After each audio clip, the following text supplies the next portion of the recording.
Welcome to another trip down the Bourbon Road with your hosts, Jim and Mike. So grab a glass of your favorite bourbon and kick back.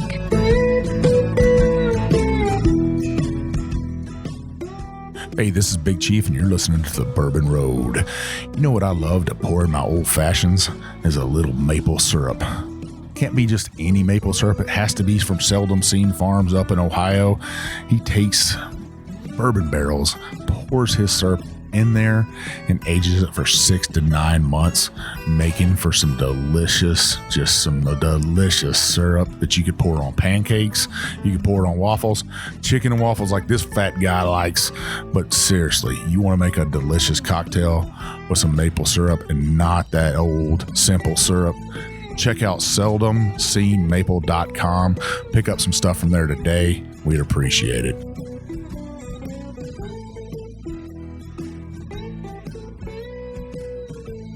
Hey, this is Mike Hyatt, and you're listening to the Bourbon Road. So, fans, we got a famous writer on. He is a New York Times writer, and I bet you're thinking, why are you having a New York Times writer on? Well, he writes about bourbon. He writes about whiskey, and he's got a new book out called Bourbon, the Story of Kentucky Whiskey. Mr. Clay Risen. Clay, welcome to the Bourbon Road. Hey, man. Thanks for having me. Yeah, so you are you grew up in kind of whiskey land, right? Not far from Kentucky, just over into the Tennessee territory there, right? Yeah. I grew up in Nashville, and my dad's side is all from sort of north central Kentucky, but they moved down to Nashville. My dad was born there, and then I grew up there. But when I was growing up, whiskey, it was a thing that people drank, but it wasn't a thing that people talked about like they do now. And, it was kind of Jack and Jim, and that was about it. So, back in, I probably grew up in the same era where that's all there really was. You'd go into a liquor store and, Jack Daniels, there was only one color of Jack Daniels bottle and one color of Jim Beam bottle. There wasn't all these extra bottles out there. You see Early Times or something like that. And, or people would drink, I grew up in Texas, and a lot of people drink SoCo, and they'd call that whiskey. Mm-hmm. But today I wouldn't consider that whiskey. I'd be like, what are you drinking? Yeah. But you grew up in Nashville. Yeah. So how did you get from Nashville, Tennessee to writing for the New York Times? I have no idea, man. When I woke up one day, I don't know. I've been a journalist. That's my career. And I was in DC for a while, working for some publications down there. And one day I got a call. I used to be more of an editor professionally. And so I got hired by the Times to come up and be an editor. And I did that for a while, and then I had already been doing some freelance writing about whiskey. And so I started writing for the Times about whiskey, and no one else was doing it. So that was kind of a big opportunity. And then that led to some book opportunities and speaking gigs, and it just kind of took off from there. And but I've managed to hold my position. I haven't gotten fired yet from the Times, and now I'm a writer instead of an editor. So I don't know. I think I always kind of wanted to be a writer. Can't really do anything else. I tried to be a teacher for a while. That failed miserably. My brother's a teacher, and I hold teachers in very high esteem because that is a tough thing to do. But I enjoy writing, and I've just been lucky to be able to do the thing that I love. Yeah, I tell you what, I got to meet you last year at the Kentucky Bourbon Festival, and Steve Coombs said, "Hey, would you like to be on stage and talk about what it is to write about whiskey and talk about whiskey?" And I said, "Yeah." And I said, "Well, who else is going to be up there?" And he started listing off names, and yours was one of the ones that I was like, oh my God, I can't believe, this old country boy is going to be on stage with a New York Times writer and some of these written books and stuff. And the most I've ever written was a blog for our podcast on our website. So I was super honored to sit up there and just kind of shoot the bull about whiskey, right? Yeah, that was a great panel. I had a lot of fun there. That was great times. Yeah. And then we get your book in the mail, and I read it from cover to cover, took notes, and some people might shame me for doing this, but I actually highlighted areas in your book, what I thought were important to me, and some things I wanted to ask you because I want to be prepared for an interview, right? So I was like, man, I'll make sure I'm going to do this justice and stuff. But reading about you and stuff, I read about your first time kind of getting to taste whiskey. And I was super fascinated by that because you almost started in your whiskey journey like everybody else, right? Yeah. Yeah. I mean, now it's kind of, I'm almost embarrassed to say, well, not embarrassed, but so my first whiskey my first really good whiskey was Blanton's.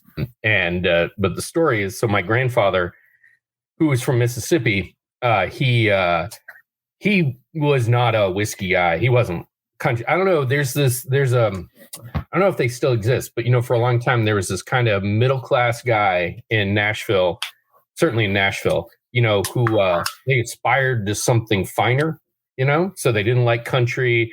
They didn't like necessarily Southern food. My grandfather had an accent. He was a country boy from Mississippi, but he was a martini guy, didn't really like whiskey. But one day, he and I were playing golf, and we came back and to his house, and he's like, I got this. I found this whiskey.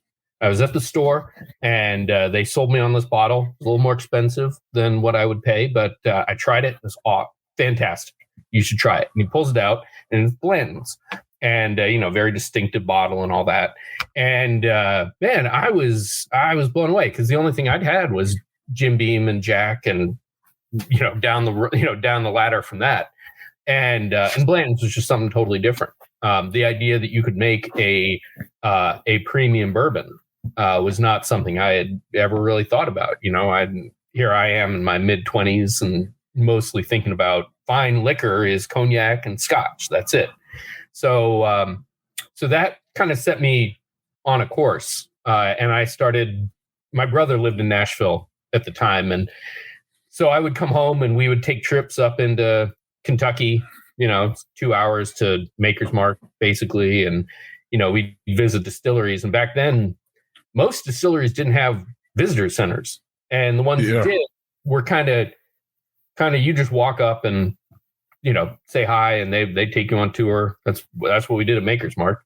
Now I see the KDA is saying, well, wherever you go, you should make a reservation ahead of time. That's their standing recommendation. And that's great. I mean, I'm glad to see things going that way. But I remember back when, most places were just happy to see you. If you walked in the door, they're like, wow, tourists, this is awesome. Even at Woodford, which you think of as made for tourists, they were just sitting there waiting. And it was great because you could meet people and you could really, really spend some time at the distillery and see what was going on. And I learned so much through that. And then from there, I just, look, I mean, as a journalist, I'm lucky enough to get to write about things I like and things that interest me. And so I could just kind of use that as a reason to explore what was otherwise a hobby for me. And that's how it's always been. This is really kind of my hobby. And I'm lucky that I get to have this outlet to talk about it, kind of like you. I mean, you I assume, you love whiskey and you get to talk about it on your show. And that's a thing you get to do, and you get to legitimize it in a certain way. I certainly get to legitimize it with my wife and tell her, wow, I got to work. This is work, honey. This is not just me getting a drink. I need to sit and try these whiskeys tonight. Yeah. And it's great. I mean, I couldn't ask for anything more. Well, speaking of working, and I'm sure our listeners let's get to the whiskey, what you guys are drinking tonight, because we do drink whiskey on our podcast. Mm-hmm. What are you drinking, Clay? I'm drinking the new Toast to Barrel from Victor's. Oh, man. The other day. There's so many people probably jealous right now of that. That is some delicious. Good. It is delicious. And I got to say, the last couple of days, I've been drinking some really high proof stuff. And then last night I was drinking some pretty peaty scotch. And this is, I've got to adjust my palate a little, even a day later. Like, this is relatively mild, relatively smooth. I like it a lot. But I'm like, oh wow, this is what regular proof whiskey tastes like. But it's good. It's nice and velvety and creamy, and they do a great job. I really love this series. Oh, Dan and Andrea there and their whole team at Michter's is they do a phenomenal job. Talk about some nice people right there. And their whiskey, from the very lowest their expressions all the way up to the 20-year is just it'll blow your doors off. Oh man, it's fantastic. And I've known Joe, because Joe Magliocco, he lives here in New York part-time, and so I've known him for a long time. And so we've got, we get together in New York sometimes. I've interviewed him for stuff, and he's good people, but he also say the thing that he did right was hire the right folks. Dan and Andrea are a crack team. Like, yeah, they couldn't have got any better there, I don't think. Yeah. Well, listeners, what I'm drinking on is some Castle and Key small batch. Their 2022 batch 4. It's pretty nice. It's 97 proof. It's not overpowering or anything. Just spot on for a nice afternoon sip of whiskey, which I really love. Well, Clay, when I'm reading through your book here, I noticed you said that you believe that we're in perhaps the golden age of whiskey right now. And I was wondering, do you think that the golden age of whiskey, or has blending and finishing bourbon entered a golden age right now too? Yeah, I think what makes me want to say that, and I think that, look, I recognize that there have been previous golden ages. So, certainly the 60s and maybe the early 70s up through that, back at the turn of the century, there was some, allegedly, I've not had a lot of pre-prohibition whiskey, some, but not a lot to say. But, I think right now we are in that period, and part of it is for precisely that reason, that what's happening now is there's a lot of skill out there. I think that, you talk about Dan and Andrea, and there are a lot of other people like them who are doing great work, Castle and Key. I mean, there's some just new distilleries, as well as places that continue to fire on all cylinders after, generations of the same leadership. I mean, Wild Turkey is one of my favorite distilleries, and it's been run by the same two guys forever. But I think you add on to that a lot of innovation and a lot of innovation in terms of stuff like like finishing, right? Finishing was always was never something that was around back then. That was not something people talked about in previous golden ages, so to speak, but is now such a part of the toolkit, and I think has a lot more to offer. But then you look at something like blending that has always been there as a skill set, but has now become, rightly so, really moved to the forefront. Folks like Freddie and Freddie No and others who are not afraid to say, look, I'm a blender. I take barrels and I blend them together and I make cool whiskey. That I think is just opening the door to all kinds of stuff coming down the road. So yeah, I mean, not only do I think we're in a golden age, but I think things are going to get better over the next 10 years. I think we're going to see increasingly better whiskey, even than we have now. That takes me to another point. We're starting to see people dig into history of bourbon and whiskey, right? Really big. And you did a really fine job of digging into that history, especially with enslaved distillers in your book, which I was super interested about. And I just went to Nashville, to your hometown there, and we went to the Hermitage for the first time. I don't know why it's the first time I ever went there. Huh. But what I was fascinated by was that there was a distillery on the Hermitage, but they don't talk about it a whole lot. It's like they're shameful of it or something. Yeah. That's interesting. I haven't been there since I was a kid, to be honest.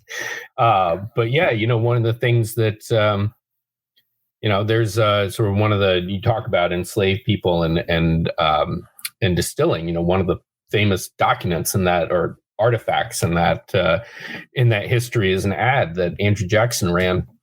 This was before he became president, but one of his distiller, his main distiller, ran away, escaped.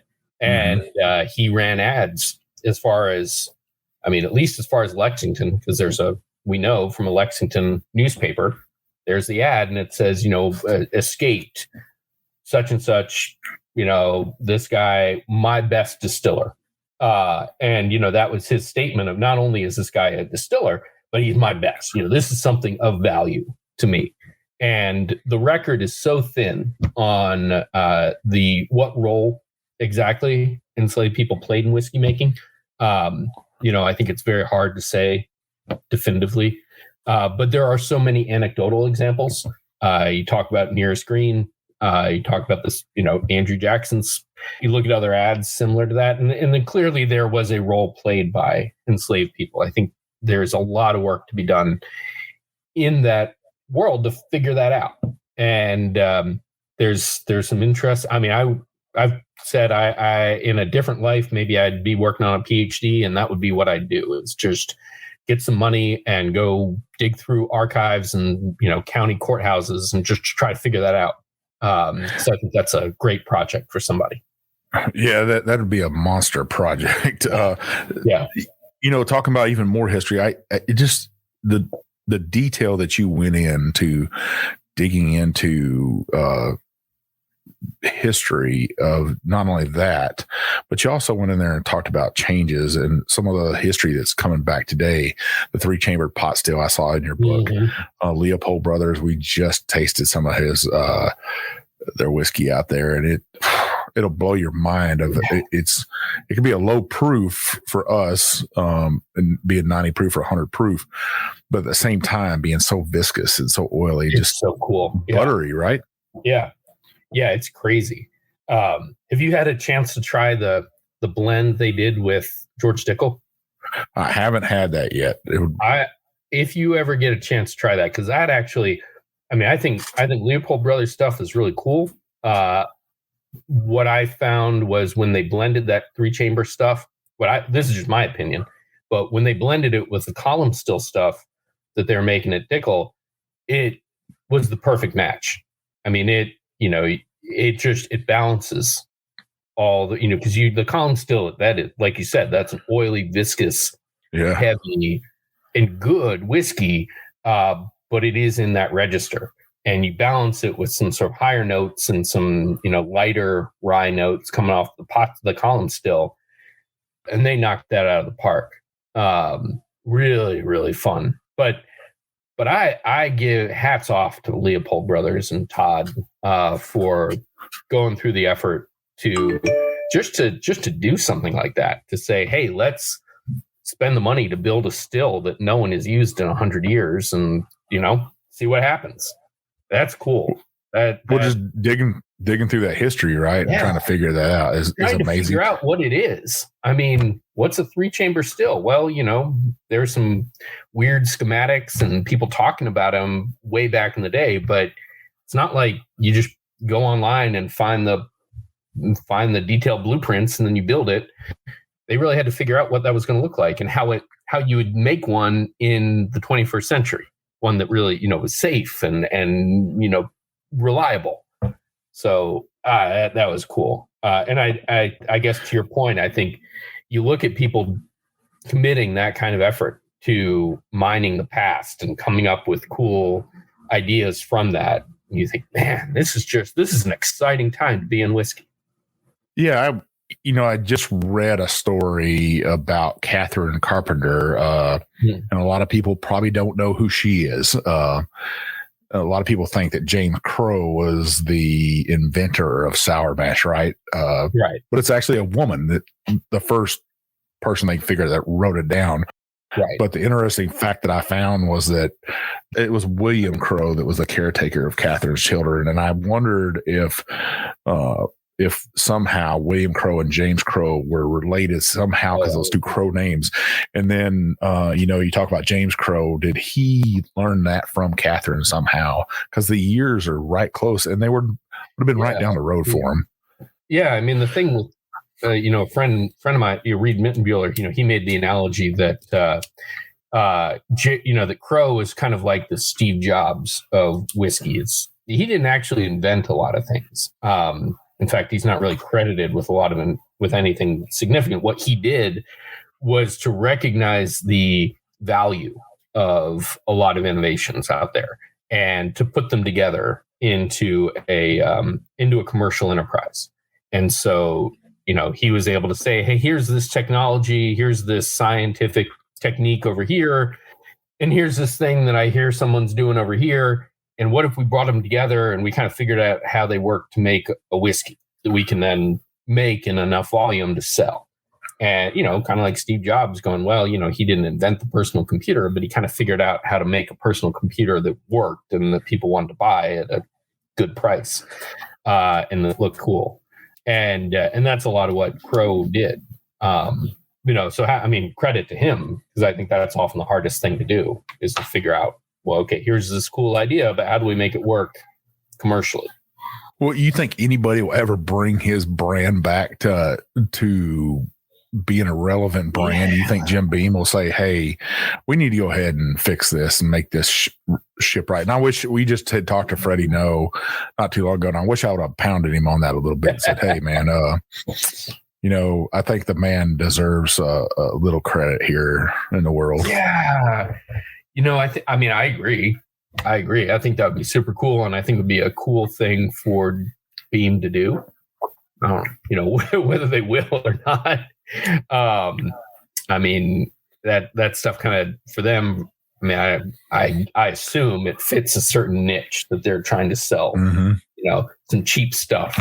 So if they were going to elevate that, then they've got to come up with something else to make the cheap stuff. But I got to say, that's a good brand, and it's got great history, and so much. It was Ulysses S. Grant's favorite whiskey, and they say the whiskey that won the Civil War. So that's yeah. They do say that. They say Lincoln said, hey, what kind of whiskey does Ulysses S. Grant drink? And he's like, well, I need a barrel of that to send to him. Yeah, exactly. That would be good. That would be good marketing. Yeah. Oh yeah. I think it would be.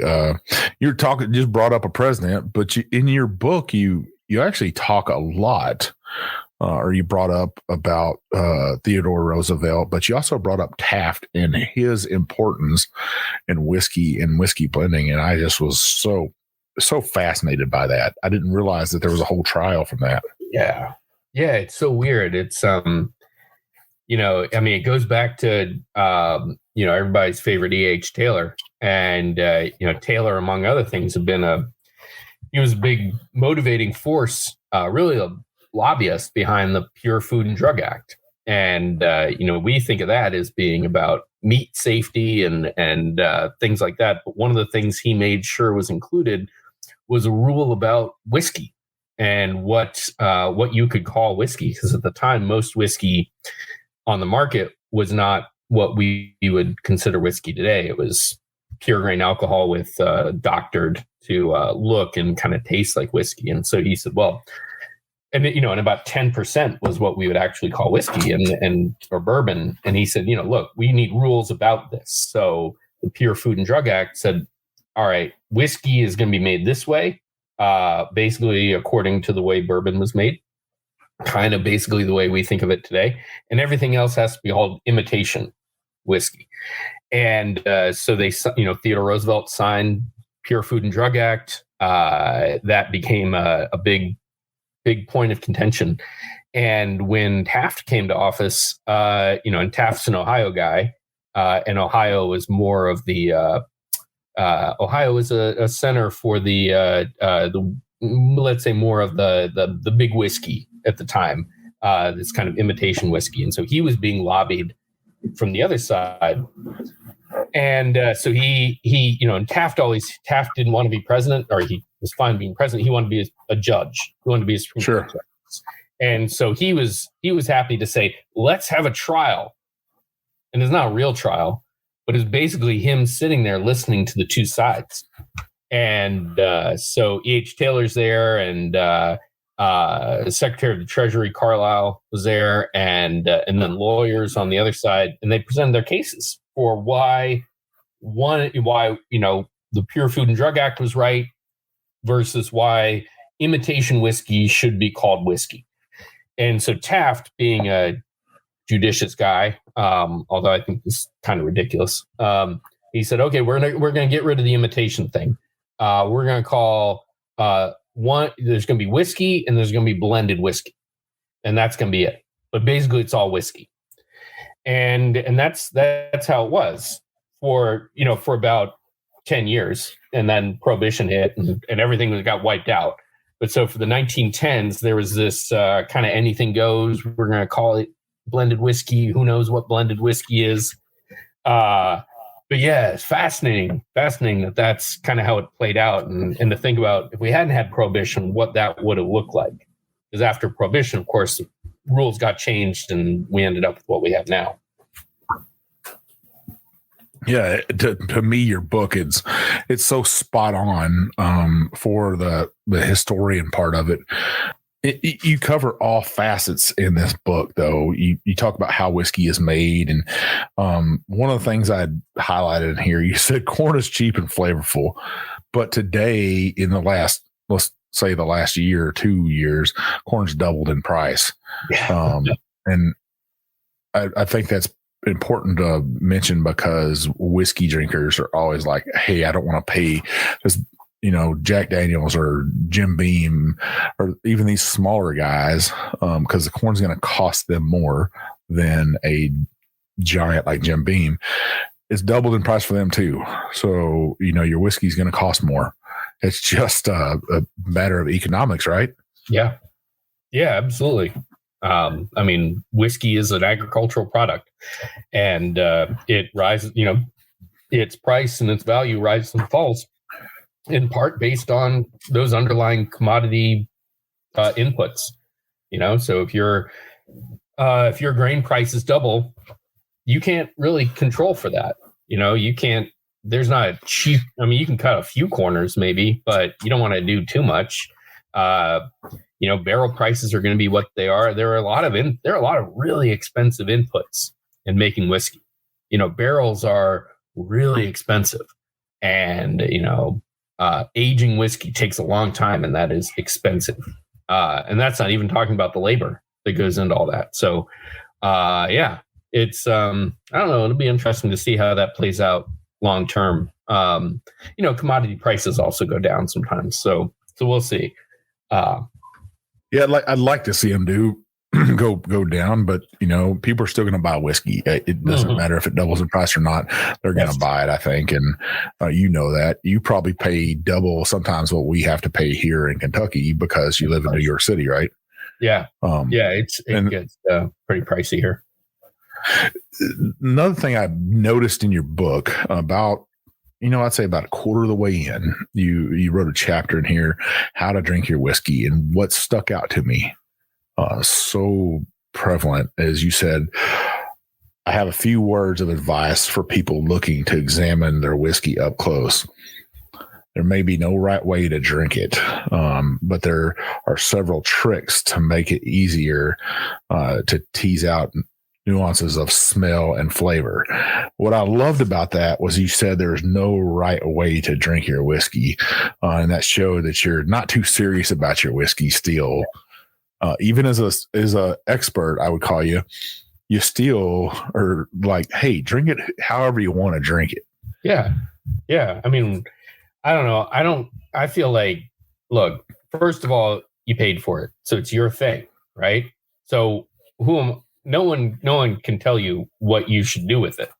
If you want to do it as a shot, you want to drink it on the rocks, you want to mix it. There's some whiskeys I would not do that with, but that's me. You want to do that? Who am I to tell you?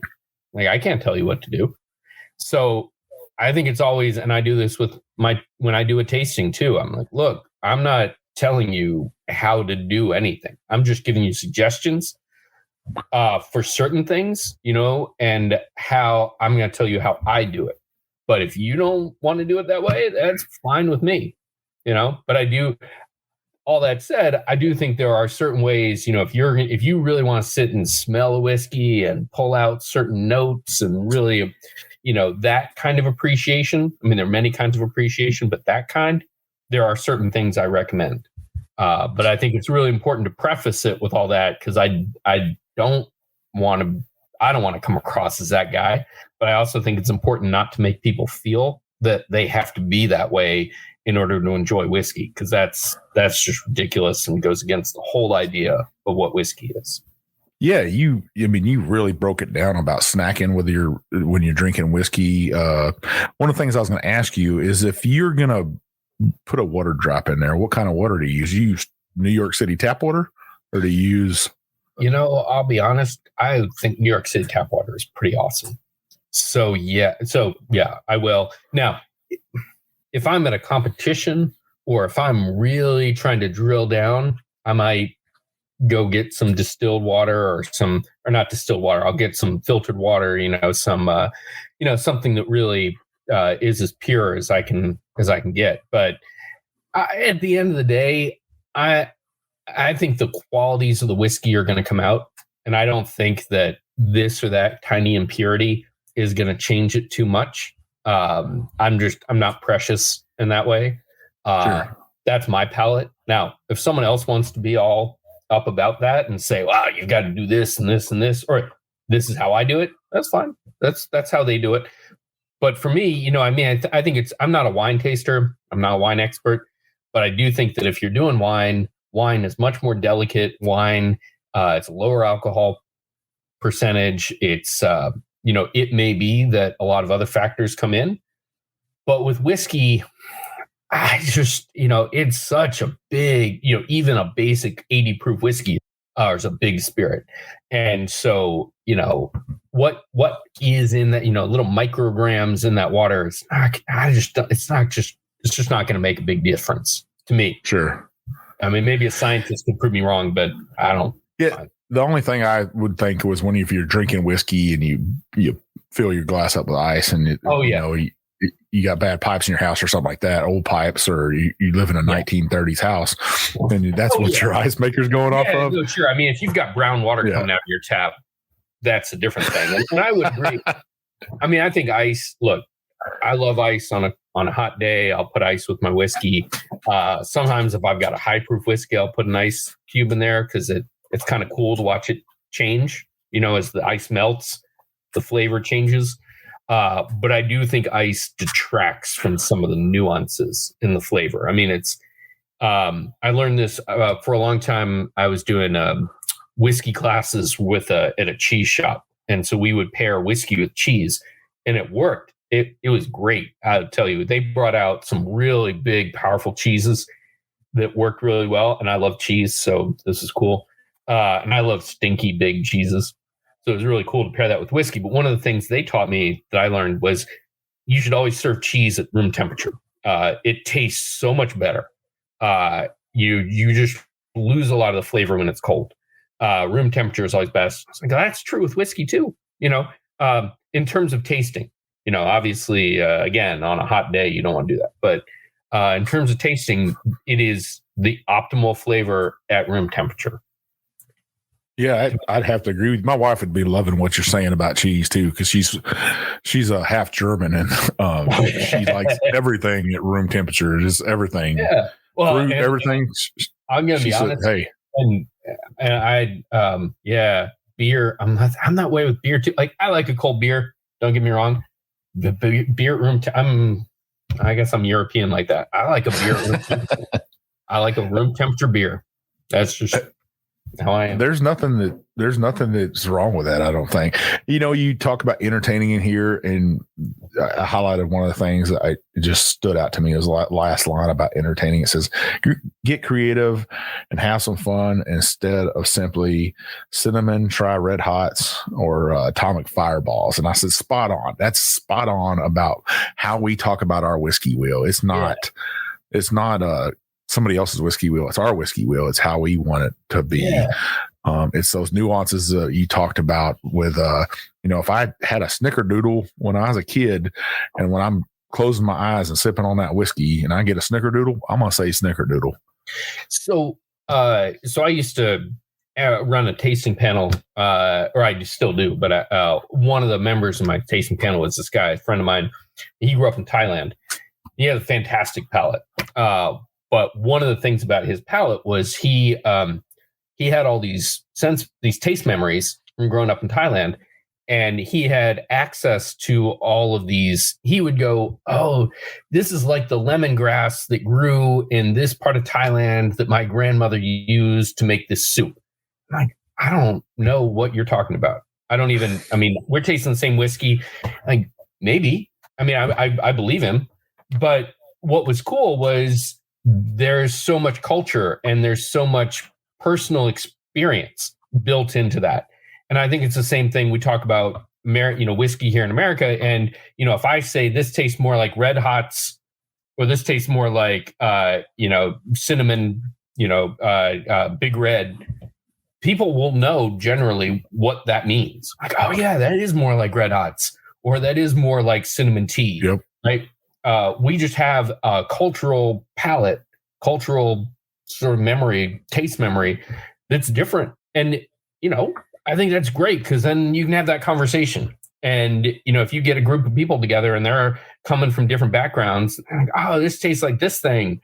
I did a book earlier, a couple of years ago, about single malt Scotch. And one of the things I tried to do there was, my contribution was to give tasting notes from an American vernacular, right? So I didn't talk about treacle and Turkish delight and sultanas, because that's a British thing. Those are British things. I kind of know what those taste like, I guess, but most Americans are not going to know what those things are. And so I was trying to say, well, no, it's more like raisins, and it's more like rum cake, and these things that we know.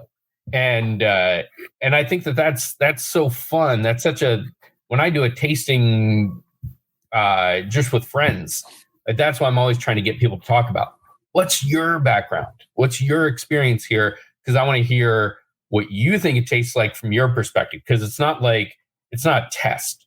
It's not like, okay, there are 5 things here that this tastes like, and you've got to figure out what they are. It's total opposite. It's whatever you think, that's the answer. Yeah, we have a friend, Rhett Barrett. He makes bourbon furniture out of bourbon barrels, and he actually his website, everybody listening, it's Rhett Barrett Bourbon Barrel Furniture. If you want to check him out, he's on Facebook and stuff. But he's making us a tasting wheel. He went back and listened to every podcast we did and got every tasting note from us, and he's trying to make a tasting wheel for us. That's awesome. Which I think that was pretty badass, because we always say, sometimes we'll say something tastes like a whorehound, and people are like, what is a whorehound? Well, that's me and Jim are a certain age where, when we went to a drugstore, there was whorehounds in there, candy. So yeah, I thought that was pretty cool that he's doing that. And the tasting notes, the way you say to do that, that's what we try to tell our listeners. So to finish up this first half, I'm through. Your book here is really, I think, 3 parts, right? You got the history of whiskey, then you got part 2 is the old guard, you call it, and then part 3, I think, is the newer distilleries in Kentucky.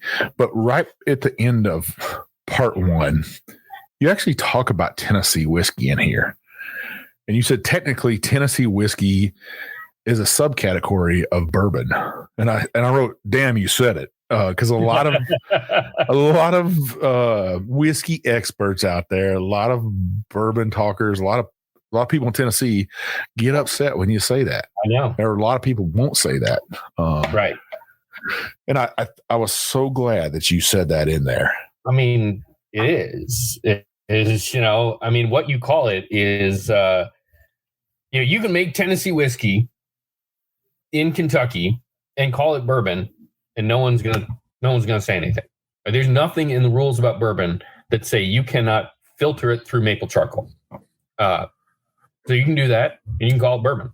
You can, in Kentucky, if you do that, and you don't want to run afoul of Tennesseans, you might call it a Tennessee style whiskey.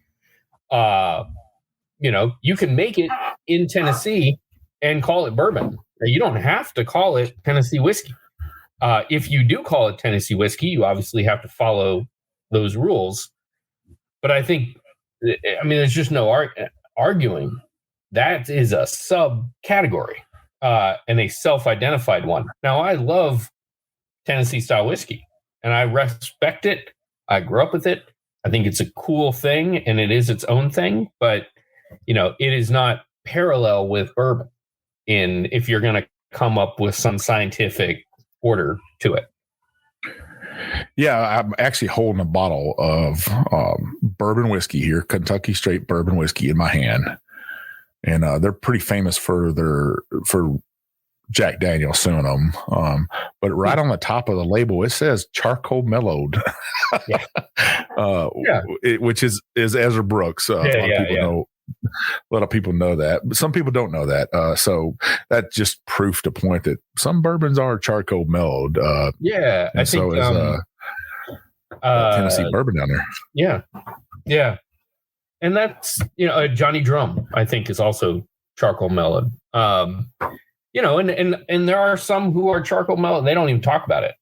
And that's fine. I mean, I don't know. I think the maple charcoal thing is more, I mean, it's more than a gimmick. I think it makes a huge difference. But at the end of the day, I don't know. I don't put too much stock in those distinctions. Yeah, I'm with you. I'm just like, it's whiskey, it's bourbon whiskey. Somebody the other day said, well, whiskey that's made in Kentucky is not whiskey, it's bourbon. I was like, all right, I'm not gonna, you're like a mule. There's no point in arguing with you. I know. I often just kind of let that stuff just slide off, Yep. And the girl actually told me, she was like, well, where are you from? And I was like, well, I'm from Texas. And she was like, well, you don't know anything about bourbon anyway. So I said, all right. I didn't say, hey, we got a podcast and we probably drink a little over 1,000 bottles a year. We try to know a little bit, but I didn't say none of that. I just was okay. Yeah. I'm gonna go finish my whiskey here. Well, Clay, we're at the end of the first half right here. And listeners, when we get back, we're going to get into Clay's second half of the book and his new book that will be coming out and you need to get. And I'm just going to let you listeners know, you got to stick with us to the very end because Clay actually sent us 5 of these books and we're going to give away 3 of them. So stick with us at the very end. We're going to let you know how to get one of those books. We'll be right back. Man, Jim, you know what I've really been enjoying lately? Oh, you're going to tell me. Some of that Seldom Seen Farms maple syrup that's been aged in bourbon barrels. It is absolutely delicious, not only in a cocktail, but you can cook with it, right? You can. You absolutely can. Now, Mike, Kevin just sent me a new shipment, so I got a little bit more. And I've been making some beef jerky lately. Really? Yeah. Now, I know you're the meat master, but I tried my hand at it. I said, I want to make some beef jerky. And I've got a pretty decent beef jerky recipe. And it's got a little bit of soy sauce, a little bit of Worcestershire, a little bit of, onion powder, garlic powder, those kind of things. But I always put brown sugar in it. Well, this time Kevin sent me a bottle of his granulated maple sugar. Wow. And I decided that I was going to substitute the maple sugar for the brown sugar. Oh, game changer. Let me tell you. Total game changer. Huh? Total game changer. Some of the best beef jerky you've ever had. So I'm going to make another batch here in about a week, and I'll be sure to get you some. Man, that sounds delicious. Vivian took, and we just got an air fryer like most people got these days, right? And she took and soaked fresh pineapple in that maple syrup and then put it in the air fryer, and it kind of crisped up a little bit. Oh, sounds good. It was just magically delicious. And people probably wonder why we love it so much. Kevin competed in the Maple Festival last year, 2021, and he was named grand champion. That's saying something. So Seldom Seen Farms, grand champion of the 2021 Maple Syrup Festival. Yeah. Wow.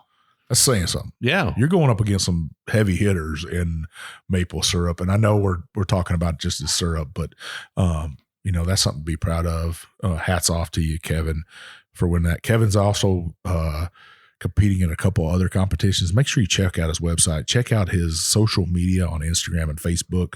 You won't be disappointed. If you want to buy something from him, where can they go, Jim? You can go to seldomseenmaple.com.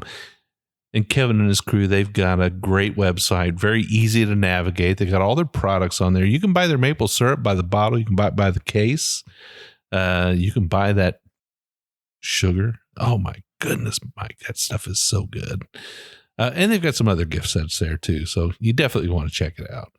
Well, he's also going to be in some distilleries pretty shortly here. Some distilleries that I love and I know you love. He's going to be down Leaper's Fork. You can find a syrup down there, aged in their barrels. Treaty Oak down in Dripping Spring, Texas. I was just out there. His syrup's going to be there. Awesome. And at Garrison Brothers in Texas, if you think you love some maple syrup, make sure you go into Garrison Brothers and pick up a bottle from them also. Kevin appreciated.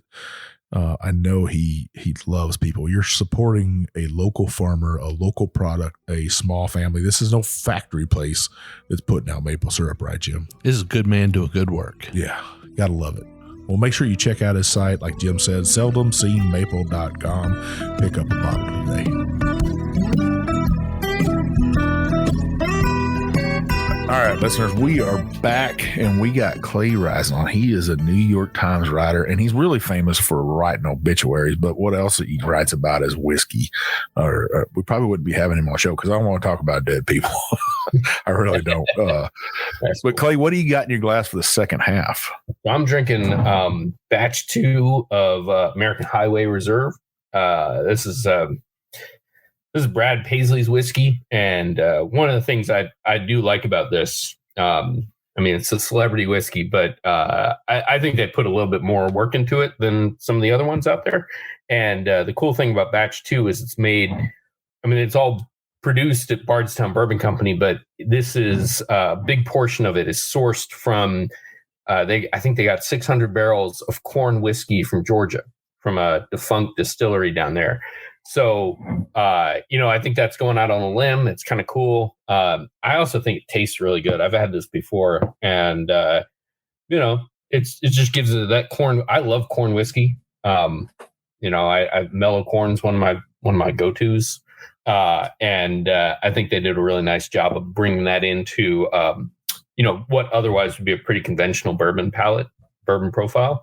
It just gives it a kind of unique flavor. Yeah, the corn whiskeys are phenomenal. I actually just had somebody talk to me about corn whiskey out of Denison, Texas, Iron Root. And Iron Root. Like, oh my God. Sorry, man. No, you're good. Their corn whiskey is so good. Their corn whiskey blew me away. This cat was like, man, because I was like, where are you guys from? And they're like, oh, we're from Dallas. I said, you ever been up to Denison before and visited Iron Root? And they were like, yeah, that's disgusting whiskey. And I was like, yeah, I don't know. I think we're talking about the same place. I was like, it's like drinking scotch and drinking bourbon. It's two different things, really. It's a subcategory of bourbon. It's Texas whiskey. It's different. I was like, you need to go back and visit and check it out. And I think Iron Root those guys are brilliant, really good distillers. And they had, I tasted a barrel strength corn whiskey that someone else bottled for them maybe a year or two ago. And it was one of the best. This was in 2021. It was one of the best whiskeys I had all year. It is. They are simply amazing. What I got in my glass, though, is from the old man whiskey himself, from him and his son. I got some Master's Keep Toasted Oak Finish right here, 101 proof. Jimmy and Eddie, man, they can lay down some whiskey. If you see this bottle on the shelf, you better grab it up. Jim always says, "Hey, you're a weeded guy," and I am a weeded guy, but and Jim loves it, Wild Turkey, but the Master's Keep, especially this bottle right here, I've been savoring a little bit, but I was like, man, I got a special guest on. We're gonna drink a special whiskey, that's what I got in my glass. Yeah. That's good stuff, man. Cheers. One of those magical bottles that shows up at our house. Well, going through your second half of your book, really, you laid out what every kind of when the distilleries were founded, how much whiskey they're laying down, who they're owned by, their leading brand, and their master distiller, which some of them have changed in the last 6 months. Yeah, right. Can't keep up. A lot, which I know that you're probably like, God dang it, I just wrote that book, and now I'm going to have to go back and write another book, which is nice. But listeners, what I'd say, and Clay, is make sure you purchase this book, and before you come on your pilgrimage to Kentucky, I just think you were spot on everything in here. Thanks. I didn't have a whole lot of notes for the second half of your book because you're just to the T. To your credit, you really did your research. I loved it, seeing that. It's nice when you see somebody put good work into something like this. Well, it was fun to do. I mean, it was a little tough because I started working on the book in 2019, and made some trips out. But I really planned on 2020 being the time when I would kind of come out and spend a lot of time in Kentucky. And of course, the pandemic hit, and places shut down, and all of a sudden it was difficult to get out there, and there was nowhere to go. So I ended up coming out, a couple of times, making a few trips, but really had to draw on a lot of a lot of knowledge I already had, and then doing some phone interviews, and then adding to that as much as possible with on the ground visits. So that kind of complicated everything a little bit, but I think it worked out. I mean, it was, we had a really great photographer with the book. And one of the things I'm really proud of, I had nothing to do with, which is photography. Luke Sherritt, who is a Louisville-based photographer. I knew him through the New York Times. He had done some work for us. And so I suggested him, I said, that guy nails it. And so, we talked a few times, and then I gave him a list of places to go because we didn't really have a chance to meet up. And it's like I might as well have just given him my brain, because he knew not just the shots to get, but like the vibe to get. So one of the things I really like about the book is that the photographs really go with the tone and the vibe I was trying to get with my words. And also I think just generally, like, they really speak to, what is it like in an ideal sense to go to some of these distilleries? There are some really great kind of morning shots that he got. There are some mist coming out over the rick houses, and some great personal. She had a great shot of Eddie. He's got, some other folks that he just got really nice, really captured the personality of the figures. And so I think that makes the book.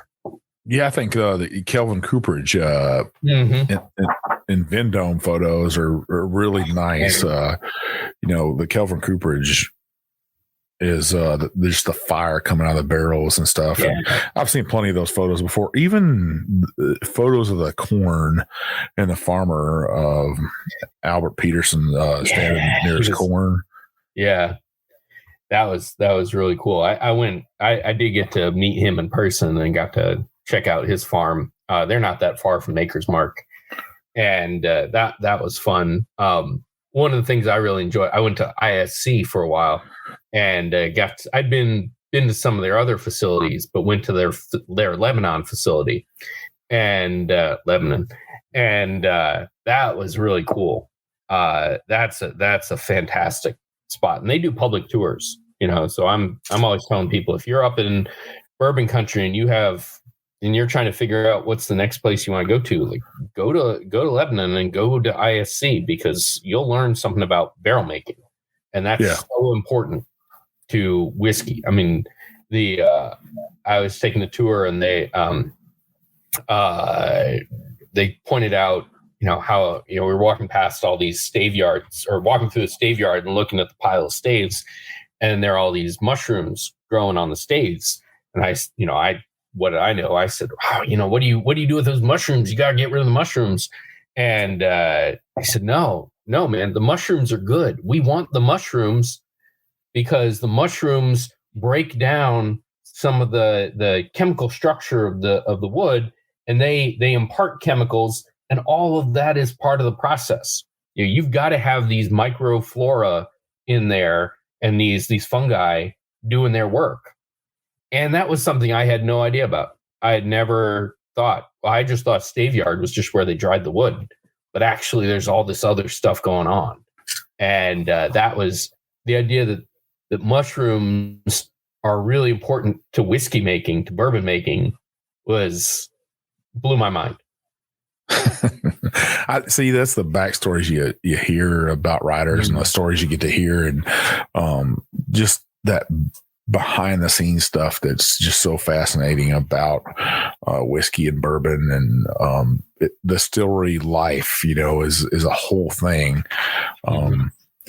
In your book, you listeners, I would say that this book is, if you're not educated on whiskey, Clay, you went in here in your glossary and you wrote pretty much everything about whiskey making, every little thing from ester to what NAS is, which is no age statement, what a mash bill really is, what malt is, what a rick house is, because whenever I say rick house, somebody be like, what's a rick house? What a thumper is. You went and really gave a definition for every little thing in here in your book. And then you went into and made a directory for people that not only of every distillery, but their phone number and their website. Your attention to detail in this book is phenomenal. I just wanted people to be able to use it as a one-stop shop. The idea really is, if you're looking to go to Kentucky, you can use this book. It's very useful. It'll whet your appetite, but also it'll give you the information you need to plan a trip. I don't have hotel recommendations, but otherwise, as far as the distilleries go, you can plan it out there. But then also, if you've been there and done that, hopefully come away and go, I remember I saw that, or I didn't get to that distillery. Next time I'm going to go there.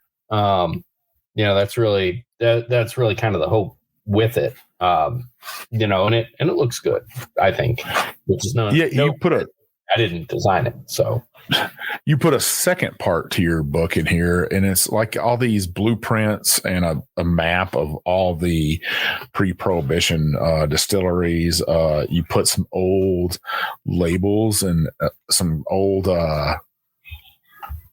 postcards and stuff. And I'm just loving it, man. It's just the history that went into this. I was really happy with that.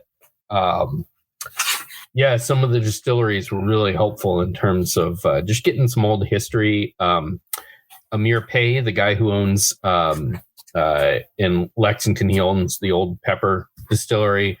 He's a big collector of old stuff, pepper and not pepper.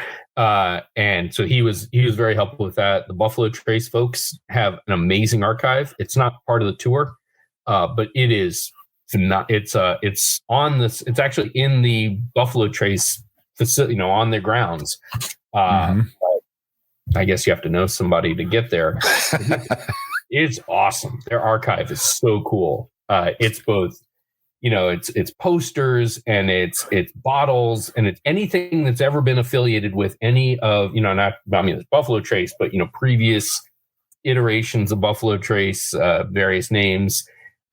They've got all that. They've got we have the Warehouse C schematic is in there. They have old, actual distillery schematics. It's so cool. If you ever have a chance to go, definitely go to the archive. That was a lot of fun. And then we made our own map, or someone at Penguin 10 Speed, they made the map. And so there's a nice kind of fold out map of all the distilleries in Kentucky that we talk about in the book, and gives a nice kind of flavor of what geographically we're talking about. Yeah, it was nice to see that you put that extra effort in, or, your publisher did. And, is it a nice package? I love seeing that stuff. This make a great gift for, if you have a spouse or somebody you're looking for a Christmas gift or something like that. Where can our listeners purchase this book, though? Is it on Amazon? It is on Amazon. You can buy it there, and if you do, leave a comment, leave a review. Most a lot of bookstores carry it. I tend to look when I'm in a bookstore, and they have it. A lot of distilleries carry it too. So if you're in Kentucky, I know they carry it at Buffalo Trace, for example. They have it, and some other places around.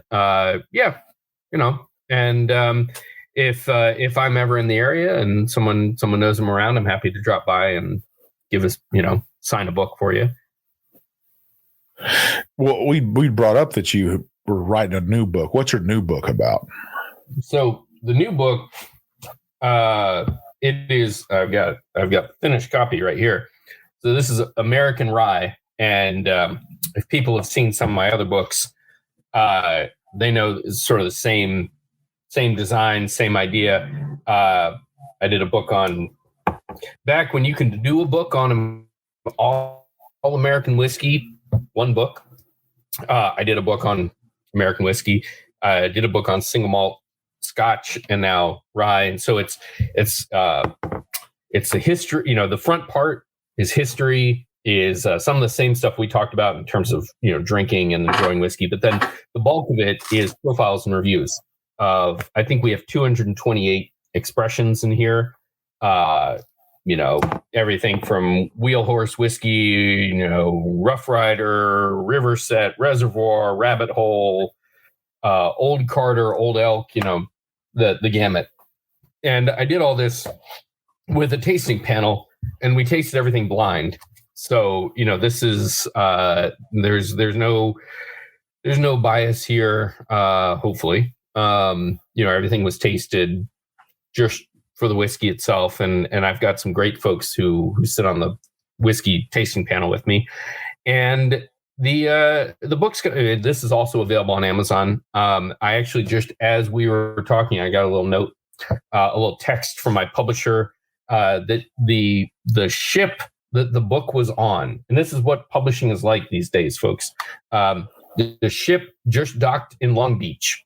So, which means that hopefully we have been saying November 8th is the pub date. And hopefully that means we've got a month, that we will meet that pub date. But these days, book publishing it's an insane business, because you say it's going to be here on this date. All books are printed in China or Asia generally. This book was printed in South Korea, but it has to get on a boat and it has to be unloaded. And you don't know how long that's going to take. So with the book we were talking about with Bourbon, that was delayed by a month last year because it couldn't be unloaded in California. So it's kind of crazy. But anyway, so it'll be here well before Christmas. Hopefully people will look for it as a Christmas gift. It was a lot of fun to do. I generally think that rye whiskey, I love bourbon. It's my first love, but rye whiskey is an amazing category right now. There's so much going on. Rye is such a flexible spirit. There's so much range in terms of young rye, old rye, so much character that a good distiller can pull out from any of those age ranges. It mixes well. I can't say enough great things about rye these days. So, and I say that not because I have a book coming out, but because I love it. Well, you got to sell. You definitely got to sell. Got to sell. Always be selling, man. Yeah. Trust me. Everybody's like, can't you stop talking about whiskey? And I'm like, nah, it's in my blood now. I got to do it. I know, right? No, yeah. It's kind of never not in my blood these days. Well, Clay, so we do have, like I said, 3 of your bourbon, the story of Kentucky whiskey to give away. Where can our listeners find you at? So I'm on Twitter at @RisenC, and that's spelled like risen, like RISENC.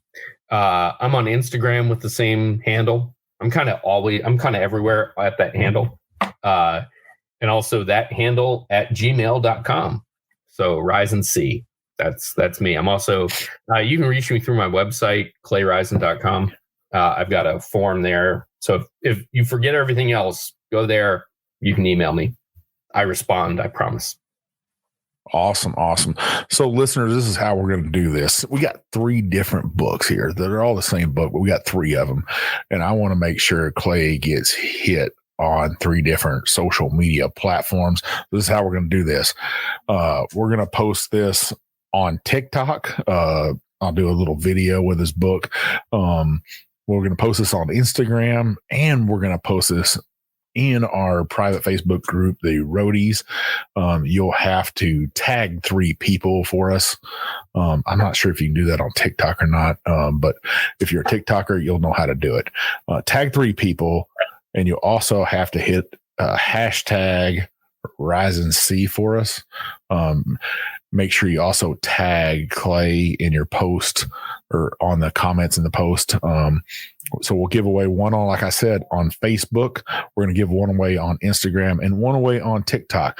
And I'm going to kind of stagger those. So starting at 10 o'clock tonight, we'll go ahead and decide who wins. It's just a randomizer. So make sure you go on to each one of those if you wanted to try to win all 3 books, but I'm going to make sure that 3 different people get to win. So that way we spread the love and we get the word out about Clay's books. Read his stuff, go check his website out. I'll leave him some comments. Clay, we really appreciate you being on the show, man. Oh man, this is great. This is so much fun. I've wanted to come on your show for a long time. Good Lord, I can't believe that, man. No. I mean, I knew about you before we met at the Bourbon Festival, but then after that, I was like, man, that guy's he's a cool guy. I want to go chat on his website, on his podcast. So this has been a real joy. I really love fun, man. You told us where our listeners can find you. They can find your books. I can't say thank you enough of coming on here, supporting us, taking some time out of your day to help us out and stuff. So thanks for being part of the Bourbon Road family now. We'll have to make sure we get you a T-shirt. You can rock it there in New York City, Clay. We'll send you 2 T-shirts. Heck, we'll send you the Bourbon Bullshitter T-shirt and the Bourbon Road shirt. That way you can walk around there and be like, wow, check that guy out. He must really like some bourbon. I tell you, whenever I wear my whiskey related T-shirts in New York, I always get compliments. People always like, damn.